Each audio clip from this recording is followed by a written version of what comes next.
السلام علیکم ورحمۃ اللہ تعالیٰ وبرکاتہ۔ بسم اللہ الرحمن الرحیم۔ حضرت جنید بغدادی رحمۃ اللہ علیہ کہتے ہیں کہ ہمارے شیخ سری سختی رحمۃ اللہ علیہ بیمار ہو گئے۔ ہمیں ان کی بیماری کے اسباب کا پتہ نہیں چل رہا تھا۔ کسی نے ہمیں ایک حکیم حاذق کا پتہ بتلایا۔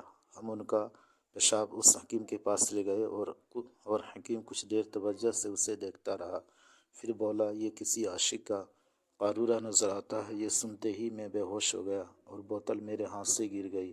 جب میں نے سری سختی رحمۃ اللہ علیہ کو واپس آ کر واقعہ بتلایا، انہوں نے تبسم فرمایا اور فرمایا، اسے اللہ سمجھے، اس نے یہ کیسے معلوم کر لیا؟ میں نے پوچھا، کیا محبت کے اثرات پیشاب میں بھی ظاہر ہوتے ہیں؟ آپ نے فرمایا، ہاں۔ حضرت شیخ سری سختی رحمۃ اللہ علیہ کہتے ہیں، میں نے شیخ جرجانی کے پاس پسے ہوئے ستو دیکھے۔ میں نے پوچھا، آپ ستو کے علاوہ اور کچھ کیوں نہیں کھاتے؟ انہوں نے جواب دیا، میں نے کھانا چبانے اور ستو پیسنے میں 70 تسبیحوں کا اندازہ لگایا ہے۔